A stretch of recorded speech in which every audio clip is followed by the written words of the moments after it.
A man commits a murder in 1974 and simply walks away. No CCTV, no digital record, no algorithm hunting his face. Just silence. It is a Tuesday night, a quiet street. A body is found at 11 p.m. By the time police arrive, the killer is already 3 blocks away, walking calmly, hands in his pockets. No camera caught his face. No phone pinged his location. No system flagged his movement. He simply existed. In the dark. Invisible. This was not a superpower. This was just Tuesday. In 1974. Before CCTV, a killer didn't need a plan to disappear. Disappearing was the default. You had to work hard to get caught. And across town, a detective just got the call. He walks into a crime scene with 2 tools, his eyes and his instincts. No forensic database, no facial recognition, no digital footprint to follow. Just a dead body, a dark street, and whatever the human eye can find before the rain washes it away. He looks for disturbance, footprints, a cigarette, a button, anything a human being leaves behind when they don't know they're being watched, because in 1974, nobody thought they were being watched. That was the killer's greatest advantage, and the detective's greatest problem. Here's what nobody tells you about killers before CCTV. The most dangerous thing they could do after a crime was nothing. Go home, sleep, wake up, go to work. Say good morning to the neighbor, because without a camera, without a digital trail, you only become a suspect if someone points at you. And why would anyone point at the quiet man on the 3rd floor, who always paid his rent on time? This is how it worked. Killers didn't flee to another country. They didn't change their name. The smart ones just continued, blended, became invisible, inside their own ordinary life. One case from the 1970s. A man killed twice in the same city, 2 years apart. Same method, same silence.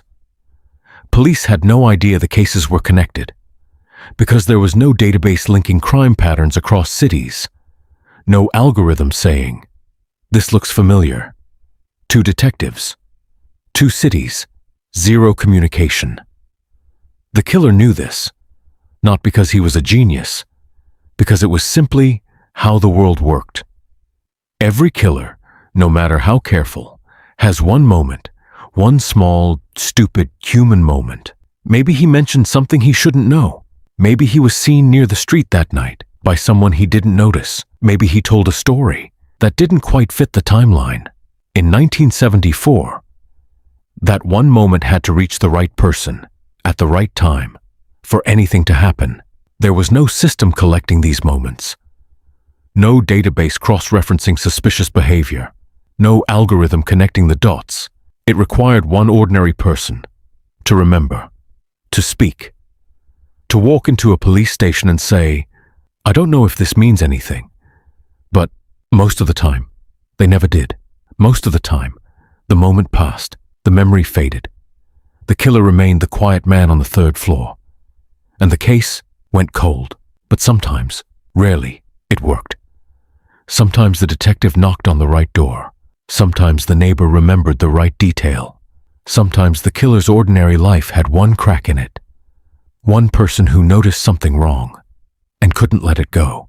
A landlady who noticed her tenant came home with mud on his shoes the night of the rain, and the rain only fell near the crime scene. A bartender who remembered a man ordering the same drink as the victim hours before the murder. A child who saw a face in a window, and years later, as an adult, finally told someone. And then there are the others, the cases that never closed. Criminologists estimate that thousands of murders from the pre-CCTV era remain unsolved. Not because the killers were masterminds, but because the world simply had no mechanism to find them. They grew old. Some died peacefully in their beds, surrounded by family. At funerals where people cried, Nobody ever knocked on their door, because without a camera, the door you need to knock on is invisible. Today, the moment you step outside, you are on camera. Your face is being logged, your route is being tracked. Your phone is pinging towers every few minutes, drawing a map of your entire day. For law enforcement, this is everything.